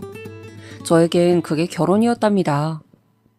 이 상황을 말하려면 1년 전 얘기를 해야 될 것 같은데 불과 저에게는 1년도 채 되지 않은 시간 동안 너무 많은 변화들이 앞구르기 하듯 일어났어요. 저도 혼란스럽고 제 주변도 다들 놀라있지만 모두 제 눈치를 보기 바쁜지라 딱히 말들은 안 하고 있어요. 일단 1년 전 저는 한 남자를 만나게 되었어요. 그리고 아주 뜨거운 연애를 하고 그 안에 별의별 우여곡절을 다 겪으면서 결혼을 결심하게 되었는데요. 당시 저와 남친은 31살, 35살의 남녀로서 연애를 이어가게 되었어요. 전 그전 연애에서 아주 아프게 되었던 경험이 있기 때문에 더더욱 조심스러웠는데 그런 부분을 남친은 해소시켜주고 싶어 했어요. 우리 지영이가 상처를 많이 받았구나. 그거 오빠가 다 해결해줄게. 오빠만 믿어. 나랑 연애하고 만나면 진짜 정말 행복해질 거야. 자신 있어, 오빠는. 어디를 봐도 너무 다정한 남친이라 흠잡을 것이 없었지만 모든 연애가 다 그렇듯이 좀 만나다 보니까 약간은 신경 쓰이는 부분들이 있더라고요. 바로 가끔씩 연락이 안 된다는 것이었어요. 다름 아닌 밤 시간에 말이에요. 처음에는 좋아하는 감정들이 너무 커서 그냥 잘 지냈었지만 시간이 지나면서 저도 약간은 물어보게 됐어요. 저 오빠 어젯밤에는 왜 그렇게 연락이 안 됐어? 나 근처 마트에 갔다가 오빠 뭐 사다 줄까 해서 밤 9시쯤 전화했었는데 계속 전화 안 받더라고. 일찍 잤던 거야? 그랬더니 남친은 그제서 생각이 났는지 꽤나 피곤한 목소리로 말을 하더군요. 아, 그때 지영이가 전화했던 거야? 나 요즘 일이 너무 바빠서 정말 정신없이 잠들어 있었어. 연락 못 받아서 미안해. 걱정했었겠다. 근데 또 이렇게 말을 들으니까 약간 머쓱한 게 초등학생 아들도 아니고 30대 중반을 넘은 남친이 연락 안 된다고 걱정하는 것도 좀 웃기잖아요. 굳이 신경 쓸 건 아닌데 중간중간 맥이 뚝뚝 끊기는 연락이 약간은 마음에 걸리더라고요. 그리고 이런 패턴은 갈수록 일정하게 이어져서 불만인 와중에 약간은 다투기도 했어요. 앞서 말했지만 저도 약간은 예민했던 것 같기도 하고요. 오빠, 왜 맨날 밤만 되면 연락이 안 돼? 얼마 전에 친구들 만나러 간다더니 그때도 내가 몇 번이나 전화 걸었는데 안 받더라? 내가 연락 안 되면 답답해하면서 왜 오빠는 그래? 사실 우리의 연애는 꽤 불타올랐고 매일 만나서 그런지 서로가 좀 편하게 느껴지기는 했는데요. 그러다 보니 불만을 말하는 것도 점점 쉬워지고 자꾸 서로를 속박하게 되더라고요. 지영아, 친구들이랑 얘기하다 보면 전화 못 받을 수도 있잖아. 그리고 그때 너가 연락이 안 된 건 나랑 톡하다가 갑자기 답이 없으니까 궁금해서 전화했던 것뿐이야. 그런데 너는 내가 누구 만나러 가는지 알면서도 꼭 전화해서 확인을 하고 너무 불편해. 이때 저도 뜨끔했던 게 제가 이러는 게 다 이유가 있긴 했어요. 예전에 만나던 남친, 그러니까 저를 아주 아프게 했던 사람이 있는데 그렇게 게임 중독이었거든요. 제가 엄청 바짝 붙어서 조사했을 때 여자랑 관련된 건 아니었어요. 그런데 툭하면 틀어박혀서 게임이나 하고 있고 나중엔 도박까지 손을 대는 걸 알게 되었답니다. 거짓말에 거짓말 연속을 계속 당하다 보니 저도 그 다음 연애 때 아무래도 저런 잔재를 끌고 왔었나 봐요. 그런데 이전 연애를 너무 깊숙이 받아들이고 의심이 커진 게 문제였는지 이후로 남친이 조금 저에게 식은 듯한 반응을 보이는 거예요. 아, 지영아, 이번 주에 만나자고? 미안한데 내가 이번에 부모님과 어딜 가야 해. 이번 주랑 다음 주 계속 가족 행사가 있거든. 다시 연락할게. 이러면서 뭔가 목소리도 좀 평소 같지 않고 만나는 걸 미루더라고요. 이때부터는 뭔가 대세가 역전이 되었달까요? 제가 외려 안달나기 시작한 거예요. 이렇게 남친을 못 보는 2주간은 정말 허벅지를 찔러가면서 보고 싶은 걸 아주 꾹꾹 참기에 이르렀어요. 이럴수록 안달하면 남자가 더 질릴 수도 있다. 밀고 당기기를 잘해야 한다는 것도 저도 은연중에는 알고 있었으니까요. 그래서 먼저 연락 온 남친에게 뭔가 더 잘 보이고 싶어서 약간 설레발을 내밀게 되었답니다. 이때 남친은 조금 놀라는 눈치이긴 했지만 그래도 다시 한번 저에게 반한 듯해서 저 역시 약간은 뿌듯했어요. 오빠, 이번에 어머님 아버님도 한번 소개시켜주면 안 돼? 저번에 우암산 등산하시는 거 좋아하신다고 했었잖아. 코로나로 불편하니까 집에서 뵙기는 좀 그렇고 내가 간단한 간식 준비해서 갈게. 전에도 오빠가 나를 얼른 부모님께 소개시켜드리고 싶다고 했었으니까 이번에 가면 안 돼? 제가 먼저 부모님을 챙겨드리든 말을 했더니 남친 역시 너무 좋아하는 거예요. 그래서 이때 얼른 약속을 잡았고 만난 지 3개월 만에 남친 부모님을 뵙게 된 거예요. 결혼이고 뭐고 할심산으로 본 건 아니었지만 저도 그만큼 남친이 마음에 들다 보니 이례적으로 이렇게 속도를 내게 되었답니다. 등산을 좋아하신다는 부모님 얘기를 듣고 간단하게 단 것으로 기분 전환하실 수 있도록 화과자랑 초콜릿 그리고 보리차나 건강에 좋다는 것들을 모아서 간식으로 포장을 했어요. 이렇게 부담 없이 얼굴 마주하고 잠깐 인사를 드렸는데 생각보다 반응이 무척 좋으신 거예요. 아버님은 말수가 별로 없으셨지만 어머님이 엄청 저를 마음에 들어 하시고 좋아하셨어요. 아이고, 우리 민재 여친이구나. 내가 얘기 많이 들었어. 우리 본다고 여기까지 오고 말이야. 정식으로 집에 초대했으면 좋을 텐데 어쩌다가 여기까지 왔어? 이렇게 깜짝 파티를 해줄 줄 몰랐어. 세상에, 이게 다 뭐야? 나랑 민재 아빠랑 좋아하는 것들로만 갖고 왔네. 예쁘게 보자기에 싸서 가져간 간식 꾸러미들을 이렇게 좋아하시니 저도 어깨가 으쓱하고 이날 결국 얼떨결에 집까지 초대받아서 간단히 차를 마시고 돌아왔어요. 헤어지고 나니 이날 남친으로부터 아주 격렬한 칭찬 전화를 받게 되었고 여러모로 성공한 느낌이었답니다. 급기야는 글쎄 이날 한 번의 만남을 갖고 참 성급하게도 이런 얘기까지 나왔지 뭐예요. 지영아, 우리 아버지랑 어머니가 널 아주 마음에 들어 하셔. 젊은 아가씨가 아주 센스가 넘친다나? 나나 내 동생이나 둘 다 남자들이다 보니 늘 시커멓고 애교도 없고 그렇게 잘 지내지도 않거든. 그런데 지영이가 제대로 딸 노릇을 해줬다면서 너무 센스 있다고 좋아하시더라. 얼른 며느리 맡고 싶다고 하시는 거 있지? 이렇게 남친 입에서 먼저 결혼 뉘앙스를 뜻하는 말이 나오다뇨. 계속해서 아주 달콤하고 저를 설레게 하는 꿈같은 말이 흘러나왔지 뭡니까? 사실 나는 지영이를 처음 봤을 때 결혼을 염두에 두고 있었거든. 요즘 안 그래도 너무 바빴는데 다들 직장에서 글쎄 장가 안 가냐고들 얘기를 하는 거야. 입사 동기들도 작년에 우르르 갔고 나도 결혼 생각이 있긴 했었어. 대충 만나고 말 거면 그때 그렇게 말 걸지도 않았을 거야. 혹시 지영이는 결혼 생각 해본 적 있어? 본인이 먼저 알아서 물어봐주니 당연 저는 고맙고 설렐 수밖에요. 주변을 봐도 결혼해줄 거는 확실히 남자한테 있더라고요. 남자들이 결혼을 밀고 나가지 않으면 여자가 아무리 5년, 10년 결혼 얘기를 해봤자 현실로 이어지지는 않은 것 같아요. 심지어 이런 얘기까지 듣게 되니 저도 머릿속에서 확확 진도를 나가게 되더군요.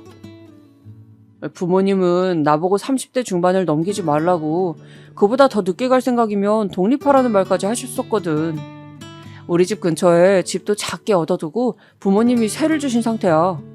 내가 장남인데 여지껏 결혼 생각도 안 하고 여자도 안 만나고 있으니 너무 답답하셨나 봐. 자꾸 그런 식이면 저 집을 내 동생 먼저 준다는 둥 아주 협박을 엄청나게 하셨다니까. 얘기를 들어보니 남친은 이미 집이며 다 준비가 되어 있고 그냥 얼른 대상자만 만날 생각을 하고 있었더군요. 이후 조금은 생각해보겠다고 튕기기는 했지만 우리 집에 알리니 다들 놀라시는 분위기였답니다. 특히 엄마가 엄청 놀랐어요. 제가 연애하는지도 모르고 계셨거든요. 어머어머, 얘 좀 봐. 만나는 남자애가 있었어? 그런데 냅다 결혼까지 하자고? 뭘 얼마나 만났는데 벌써 결혼이야? 엄마 말도 맞기는 하지만 뭐 오래 만났다고 다들 결혼하는 것도 아니고 이 정도 서로 감정을 주고받았으면 괜찮지 않나 싶었어요. 아빠도 어느 정도는 동의하시는 분위기였고요. 우리 집에서는 제가 막내다 보니 부모님은 좀 더 오래 데리고 싶으셨지만 막상 시집갈 분위기가 되니 반대는 안 하시더군요. 그러다 보니 어느새 이야기가 속전속결로 이어지게 된 거예요. 만난 지 1년도 안 되었는데 결혼하는 흐름으로 가게 되었답니다. 바로 그 다음 달에 양가 상견례까지 어색한 분위기에서 마치게 되었고 그래도 각각 다들 인상은 좋다는 식으로 훈훈하게 마무리가 되었어요. 이후로는 식장을 잡고 혼수 가전 준비며 이것저것 관련된 모든 것들을 따지다 보니 진짜 바빠지더군요. 신경 쓸 게 너무 많은데 시간은 없고 저나 남친이나 둘 다 직장에 매여 있다 보니 어째 맨날 연락은 비슷한 주제로만 하게 되었어요. 저기 오빠, 아직 코로나로 해외 신혼여행은 무리겠지? 우리 그럼 제주도나 가야 할까 봐. 요즘은 제주도도 비싸더라. 이건 오빠가 좀 알아봐줘. 그리고 나는 가전으로 식기세척기랑 냉장고랑 로봇 청소기랑 하여간에 할 게 너무 많아. 이것도 고르는데 시간이 엄청 걸려. 이것도 내가 보내줄 테니까 오빠가 한번 같이 봐봐. 계속 이렇게 결혼을 위한 어떤 시스템 안에 들어가는 내용들만 건조하게 주고받게 되더군요. 그런데 더 최악의 상황이 있었으니 우리의 식장 투어에 어머니가 대뜸 끼셨다는 거예요. 나도 좀 가서 같이 보자. 이런 건 어른들 눈썰미도 중요한 거야. 사실 결혼식은 니들 손님 아니고 부모님들 손님이잖아. 사돈도 내가 대신 봐드리면 좋아하실 거다. 안 그러니 지영아? 이러면서 갑자기 아무런 연락도 없이 남친 차에 같이 타고 오신 거예요. 남친은 저한테 이런 말을 일체 하지도 않았거든요. 웨딩 플래너님도 우리 시어머니가 따라다니는 것을 약간은 별스럽게 여기시긴 하더군요. 어머, 이런 케이스가 있기는 한데 아까 보니 시모님 취향이 꽤 까다로우신 것 같던데요. 신부님 조금 고생하시겠어요. 제가 아무한테나 이런 말 하진 않아요. 이런 말을 들으니까 또 괜히 싱숭생숭한 거예요. 왜 어머니는 그렇게 덜컥 따라오신 건지, 또 왜 남친은 그런 얘기도 안 하고 어떤 중심도 안 잡아주는지 말이에요. 그러던 중 한창 시간을 쪼개어 식장을 알아보다 결정을 했고 웨딩 촬영일도 잡았는데요. 이때 저는 어머니에게 아주 기가 막힌 전화를 받게 되었어요. 저기 지영아, 우리 가족 사진 거기서 같이 찍으면 안 될까? 네가 좀 그 담당자한테 물어봐봐. 어? 네? 가족 사진이요? 저기 양가 가족 사진을 같이 찍자는 말씀이세요? 제 딴에는 당연히 가족 사진이라는 의미를 본인네만 지칭하신 건 아닐 테고 상견례도 했으니 새삼 양가 같이 찍자고 하시는 줄 알았어요. 우리 둘 촬영만 해도 신경 쓸 게 많은데 너무 머리 아픈 거예요. 그래서 난감해하는데 어머니의 답은 너무나도 의외였고 저를 약간은 짜증나게 하더군요. 아니 무슨 말이야? 뭐하러 양가 가족 사진을 찍어 어색하게. 당연히 우리 가족 사진이지. 니네 아버님이랑 나랑 민재랑 정재랑 이렇게 넷이서 턱시도 입고 같이 사진 찍을 일이 없어. 사실 저번에도 찍으려다가 아이고 내 정신이야. 여기서 어머니는 뭘 실수하신 양 갑자기 말을 막 돌리시더라고요. 아무튼 그건 그렇고 무슨 예비 시댁 식구들이 거기 한켠에서 넷이 나란히 사진을 찍겠다는 건가요? 그런데 사실 이보다 더 중요한 저 말 안에 숨어있는 어머니의 칠칠 맞은 실수를 눈치챘어야 했는데 아주 나중이 되어서야 비로소 알았지 뭐예요. 아무튼 이 당시에 전 순진하게 그냥 저 말에만 짜증이 나 있었고 남친을 통해서 애들러 말을 했어요. 오빠가 좀 어머니한테 말씀드려줘. 이게 뭐야? 우리 웨딩 촬영만 해도 드레스 고르고 정신이 없다고. 내 친구들 와서 이때 같이 사진도 찍기로 했잖아. 그런데 갑자기 어머니 아버님이랑 도련님 오시면 내가 신경 쓸 게 너무 많은데 이건 못하겠다고 말씀드려줘. 이때 남친은 좀 당황스러운 표정을 짓더니 아무래도 제가 너무 곤란해 보였는지 알겠다고 하더군요. 그래, 너가 많이 불편한가 보다. 어머니께는 내가 말씀드릴게. 걱정 안 해도 돼. 또 사람 기분이 왜 그런진 몰라도 이렇게 바로 받아들여서 수긍해주는 모습을 보니까 마음이 약해지는 거예요. 내가 너무했나 싶기도 하고 이후로 조용한 어머니를 보니 좀 실망하신 것 같기도 하고요. 그런데 해도 좀 너무하잖아요. 부부 웨딩 촬영하는데 예비 시댁 식구들이 껴서 그들만의 단란한 가족 사진을 한켠에서 찍게 해달라뇨. 그러면 안 되는데 저도 이 부분에 대해서 엄마한테 말을 했어요. 엄마는 흥미롭게 들으시더니 점점 듣다가 어라 이것들 봐라 하는 반응을 보이시더군요. 아주 웃기고들 있네. 아니 결혼 날짜 잡고 얼굴 싹 바꾸는 건 무슨 시어머니들 만국 공통이야? 니네 언니네 시어머니도 그러더니 아니 왜 니네 시어머니까지 저 난리냐? 진짜 제정신들이긴 한 거야? 나는 뭐 처가살이 시킬 줄 몰라서 안 하는 줄 아나? 내가 네 언니 때 당했지만 너 때는 안 당해. 딸 시집 보내는 것도 경력 따라 대응하는 게 다른 거야. 내가 요것들 가만두나 봐라.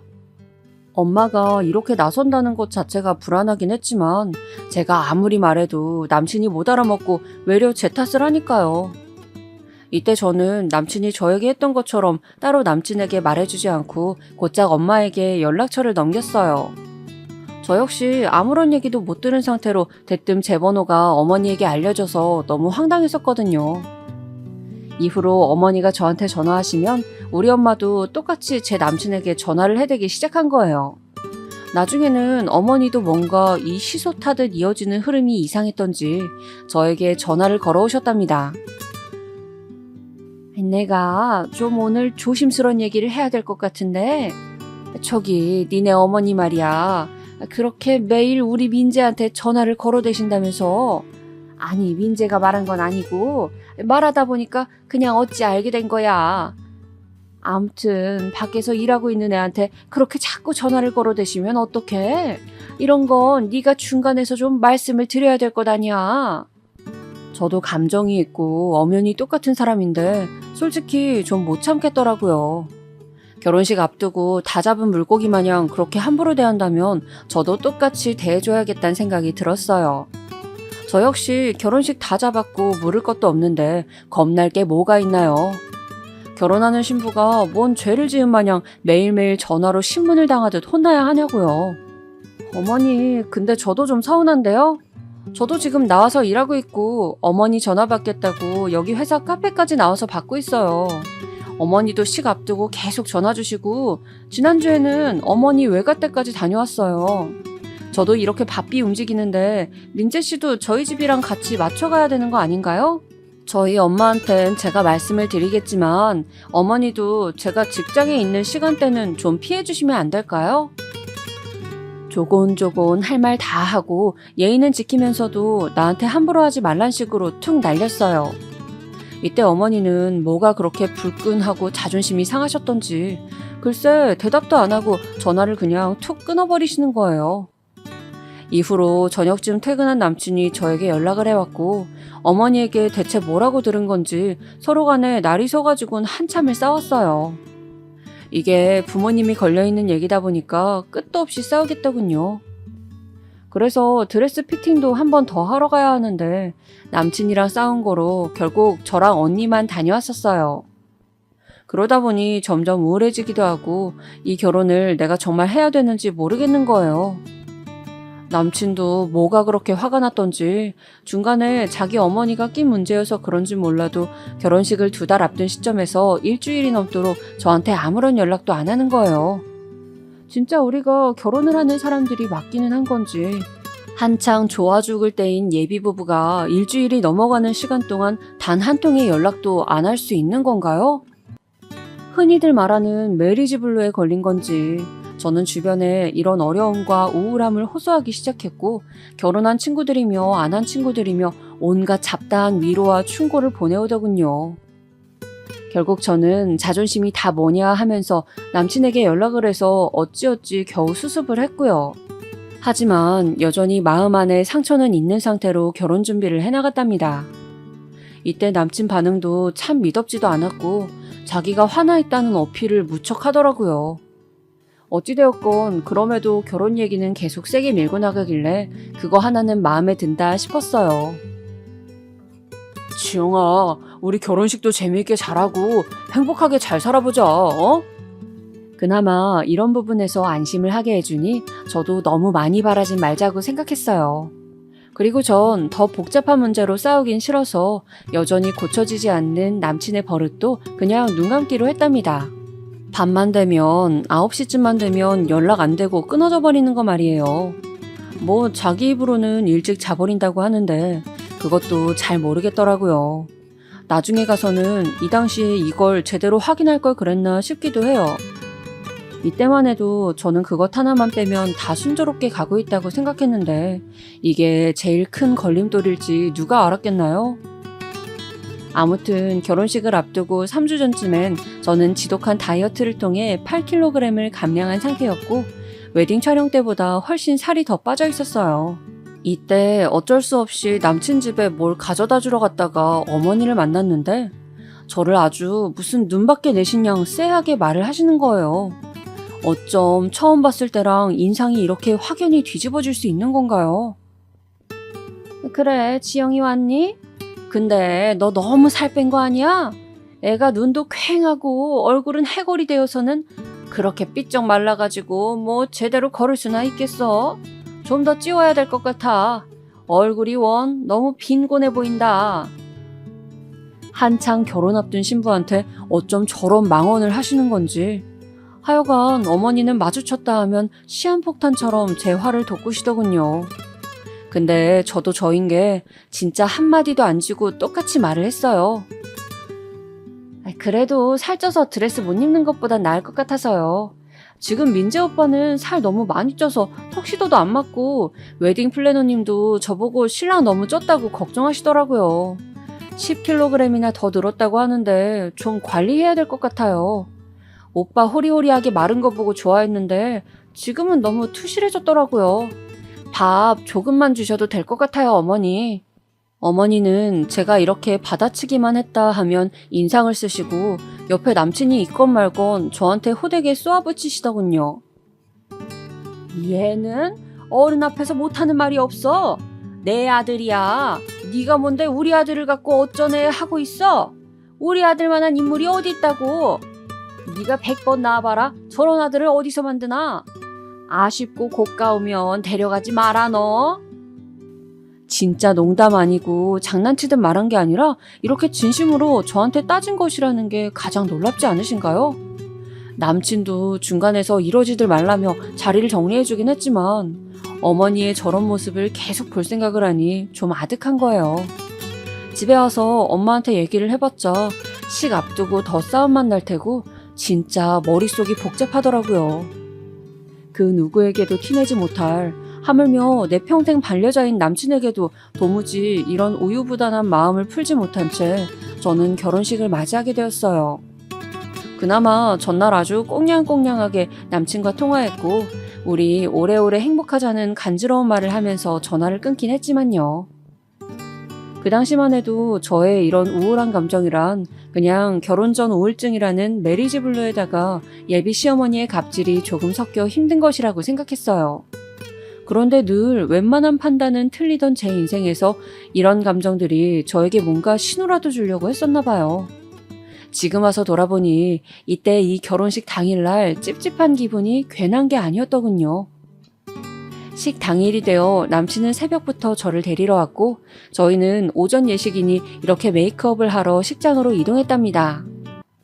스드메 다 한 곳에서 해결한 것이고 웨딩 플래너님도 아주 마음에 들고 이런 건 참 무난하게 진행되었어요. 드레스 피팅까지 다 하고 전날 굶고 자서 한결 더 홀쭉해진 얼굴에 이제 메이크업이며 헤어까지 다 하려고 대기하고 있었어요. 플래너님이 소개해주신 여기 팀장님이 곧 오셨고 이분과 저는 단둘이 어색하긴 했지만 조금씩 변해가는 제 얼굴을 보며 약간은 설레기도 하더군요. 남친은 남친대로 담당해주는 분이 건너편 룸에 있었고 저는 저대로 여기 팀장님께 받게 되었는데 시시콜콜한 얘기를 하던 중 뭔가 좀 이상하다는 느낌을 받게 되었어요. 일생일대에 단 한 번인 결혼식을 이렇게 그르치게 될 줄은 그동안 보통 영화나 어디 드라마에서 보고 혀를 쯧쯧하지 자기 일이라고 생각 안 하잖아요. 하여간 너무 얼얼한 상황에 놓이게 되었답니다. 일단 이건 그 팀장님이 한 말이에요. 신부님이 쌍꺼풀 없이 눈이 큰 편이네요. 속눈썹 붙이면 자연스레 생기면서 더 커질 것 같아요. 웨딩 촬영 때는 메이크업 어떻게 하셨어요? 이때 저는 정말 별 생각 없이 핸드폰을 꺼내어서 제 웨딩 촬영 때 사진을 찾아냈고 이러이러하게 했다고 보여드렸을 뿐이에요. 그런데 팀장님이 얼핏 보고 다시 작업을 하시려던 차에 잠깐 제 얼굴을 다시 보더니 핸드폰을 달라는 거예요. 왜 그러세요? 아니 저기요. 잠깐만요. 어머 웬일이야.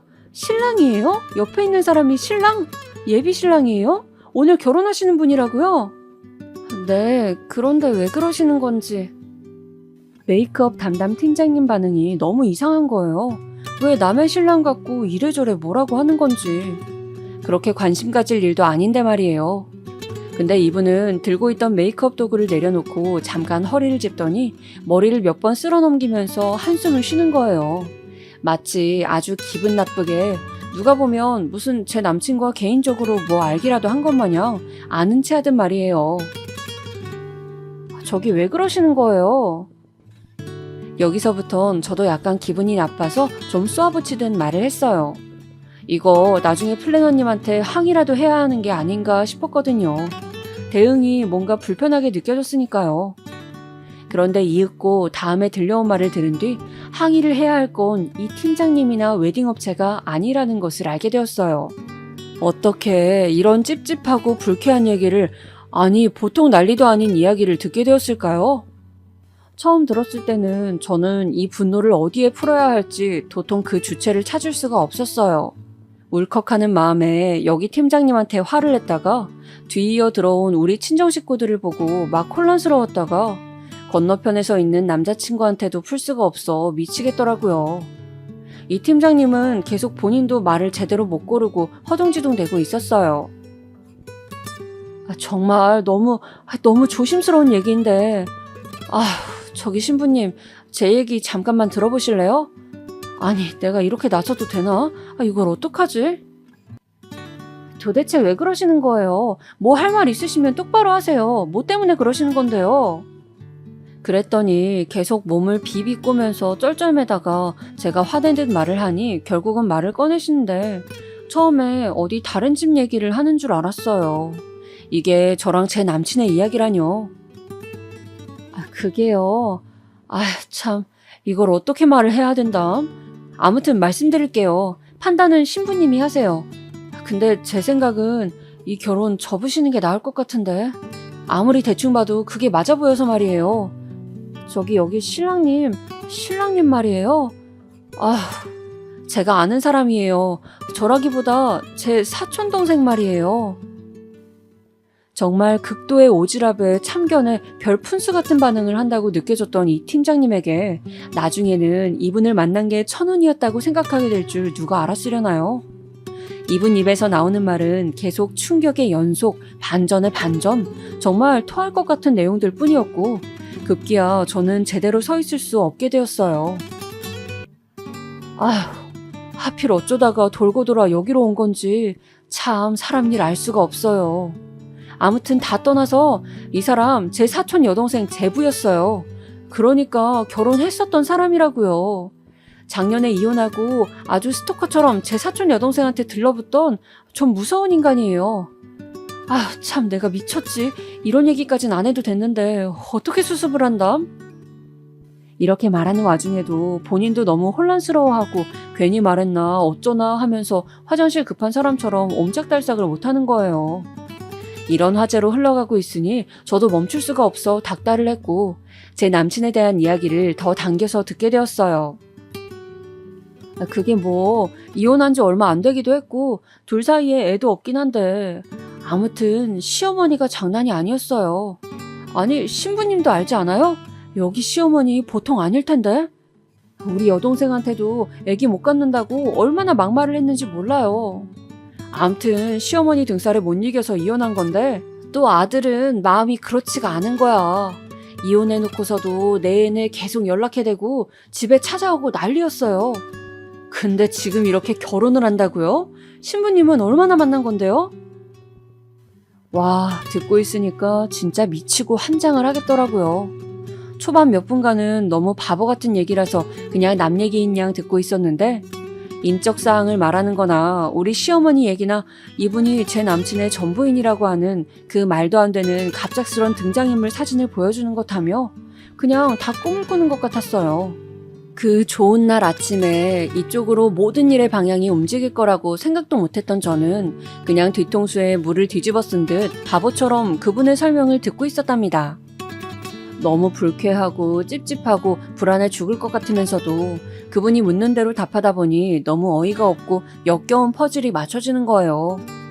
뭐 대체 언제 갔었는진 모르겠지만 남친은 늘 저에게 일이 바쁘다고 하고 못 만난다고 하고 특히 결혼을 앞두고 2, 3개월간은 더 그랬었어요. 어머니와 저와의 관계도 그냥 그럭저럭 넘기고 싶어하고 제 딴은 고부 갈등이 피곤해서 그런가 보다 했던 거예요.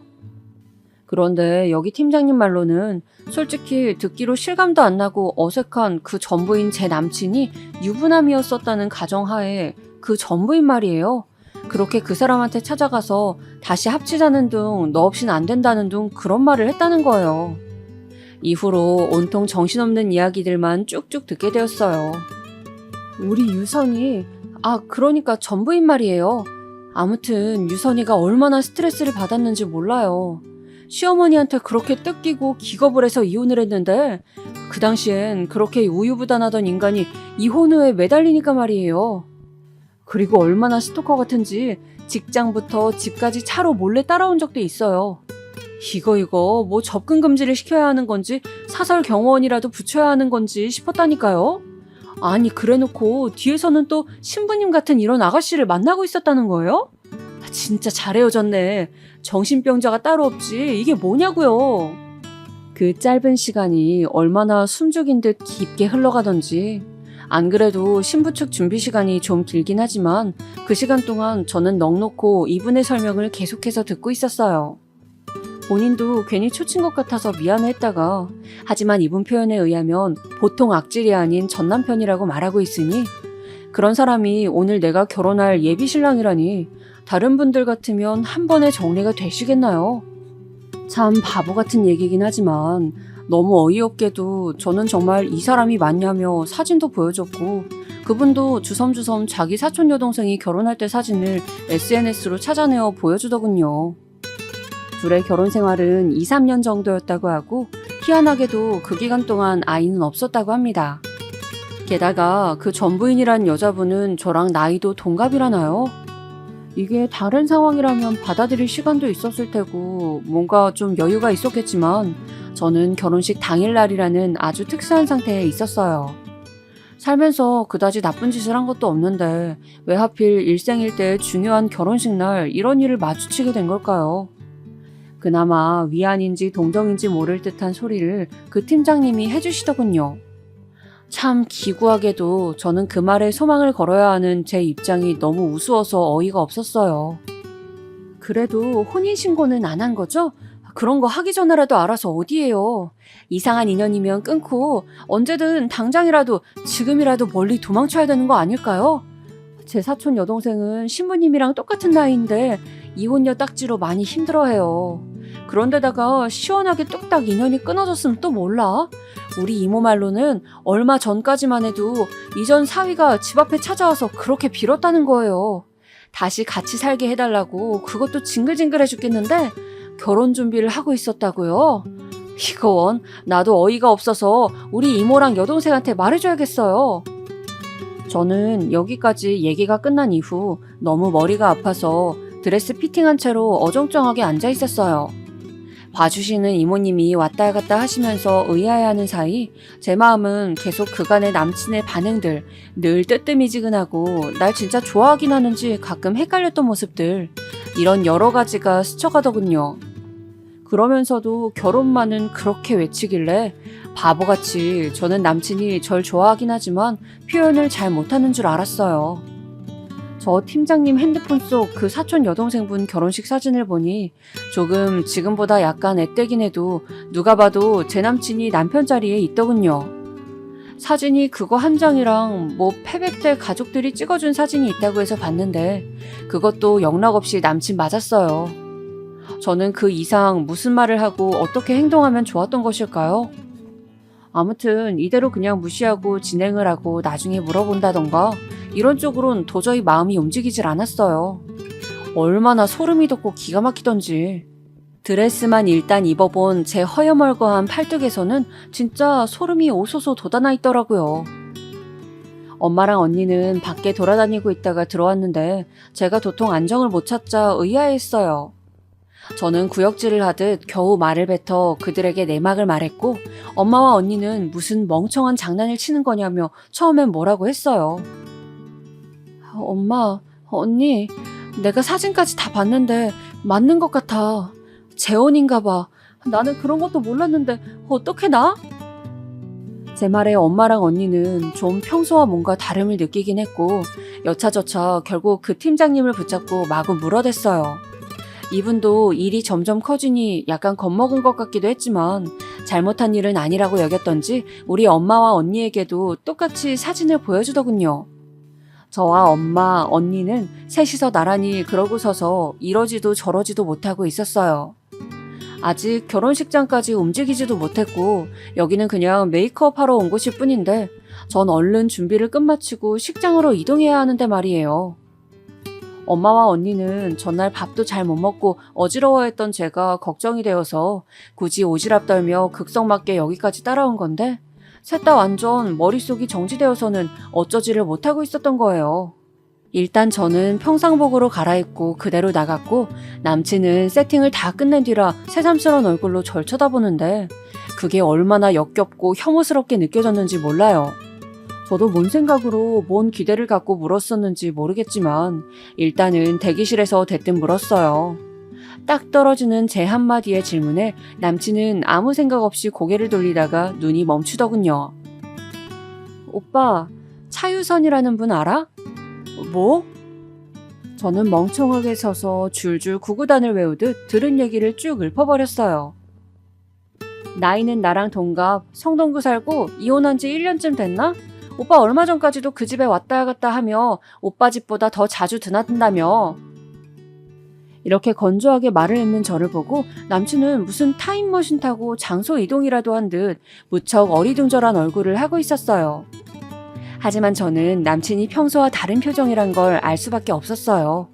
되게 긴장하고 겁에 질린 얼굴을 하고 그냥 똑같은 말만 되묻는 거예요. 그게 무슨 말이야? 그게 누군데? 어쭈, 심지어 누구냐고 모른 척을 하는 거예요. 하긴 그러니까 저한테 그동안 이런 방구도 없었고 어느 시간만 되면 툭 하고 연락이 끊기고 말짱하게 결혼 얘기를 하면서도 그 집을 드나들었던 것 같아요. 그보다 지영아, 왜 이러고 있어? 준비 아직 안 했어? 이렇게 답하는 남친에게 저도 모르게 순간 이성을 잃었나 봐요. 솔직히 이런 상황에 이성을 잃어도 좀 봐줘야 하는 거 아닐까요? 글쎄, 벌레 한 마리 잡아본 적 없는 제가 그대로 손이 나가지 뭐예요. 정말 순식간에 남친의 얼굴을 스쳐 지나가는 제 손을 보며 저 역시 놀랄 정도였어요.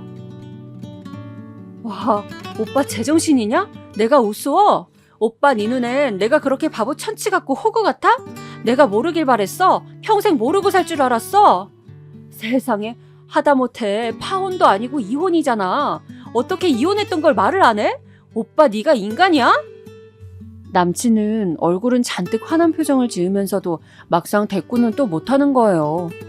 이 상황에 저는 우리 엄마와 언니가 예식장으로 가고 있다는 것을 알지 못한 채 전 저대로 남자친구에게 마구 쏟아붓고 있었어요. 누구 인생 말아먹으려고 작정했어? 네가 뭔데 나를 이렇게 속여가지고 그냥 결혼을 하려 들어. 나중에 혼인신고할 때나 말하려고 했어? 진짜 미친 거 아니야? 그리고 심지어 뭐? 얼마 전까지 저 여자 집에 들락거렸다며. 너 진짜 제대로 당해볼래? 와락 소리를 지르며 발을 쿵쿵 굴러대는 저 때문에 대기실은 시끄러워지고 플래너님은 뛰어와서 저를 말렸지만 모든 상황은 더 악화될 뿐이었어요. 옆 대기실에 있던 다른 예비부부까지 나와서 쳐다보고 아주 그냥 난장판이었답니다. 남친은 꼴을 또 주변 눈치를 꽤 보는 사람이라 제발 조용히 하라고 했지만 그 와중에 남의 시선을 따지고 있는 모양새가 더욱 절 우롱한다는 생각밖에 안 들었어요. 옆에 있던 것들을 다 던져대면서 분을 토해냈지만 너무 기가 막힌 거예요. 오늘 초대한 사람들이며 여러 가지 것들이 머릿속에서 정말 복잡한 전선 마냥 얽히고 설켜 있었어요. 남친의 이런 반응을 보니 저는 확신이 올 수밖에요. 결혼식을 앞둔 신부가 신랑으로부터 사랑의 확신을 받아도 부족한 이런 날에 저는 이 인간이 다른 사람의 신랑이었으며 지금도 그 자리를 아쉬워한다는 확신을 가져야 한다니요. 심지어 이 인간 하는 말이 아주 웃기지도 않아요.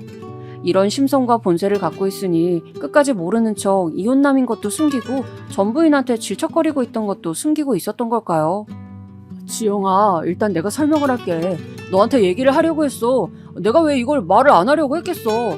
당연히 해야지. 해야 하는데 어차피 혼인신고 나중에 할 때 알게 될 텐데 굳이 숨길 이유가 없잖아. 일단은 나는 우리 둘 사이에 더 집중하고 싶었어. 혹시 너가 상처받으면 안 되니까 내 개인적인 사정은 중요하지 않다고 생각해서 말을 안 했던 거야. 이게 말인지 방구인지 둘 중 뭐라고 보이시나요? 본인의 개인적인 사정이라뇨. 무슨 취업하는 자리도 아니고 동업하는 관계도 아니고 혼인을 결정하는 사람들끼리 혼인 여부를 말을 안 해주면 어떡해요?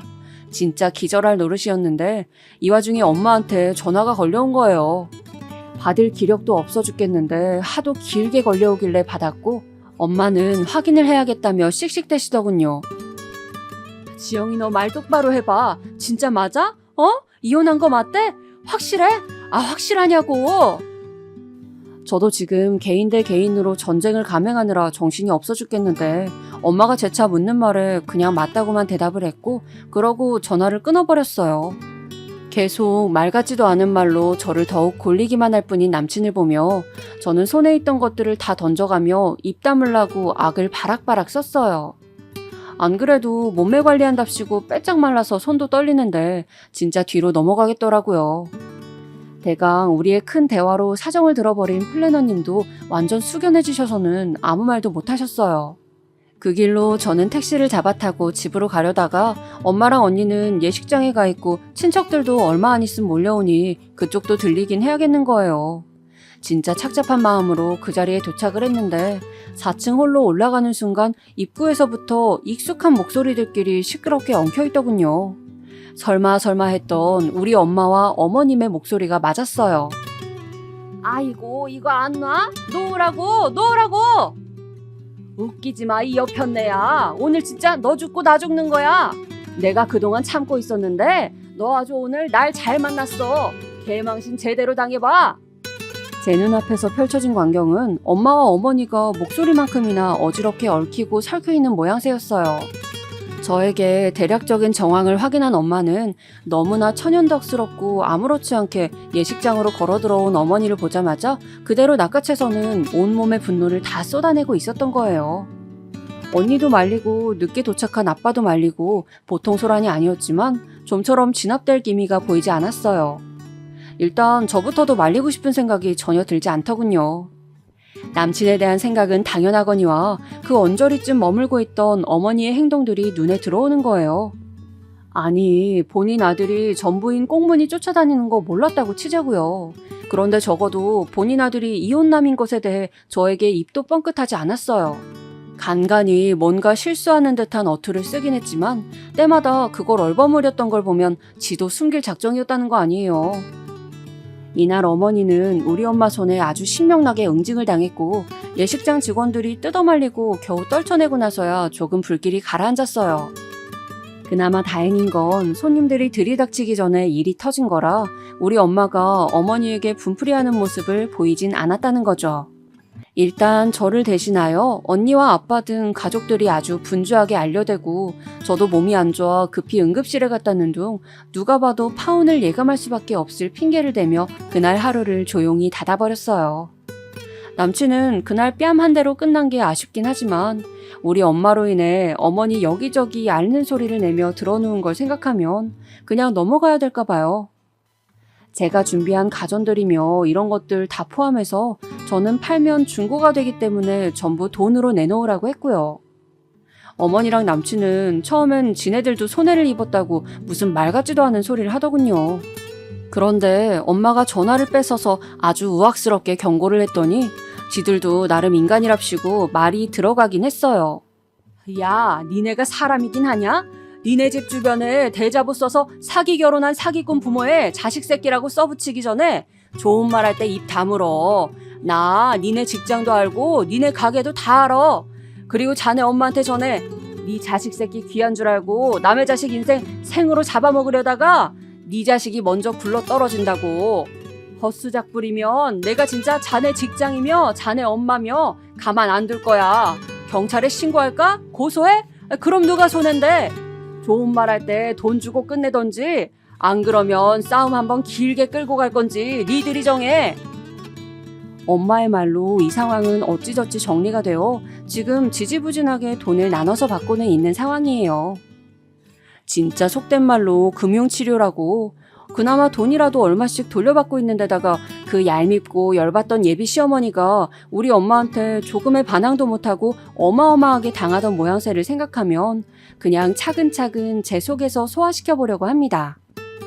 시간도 걸리고 여전히 아리다리 아프겠지만 말이에요.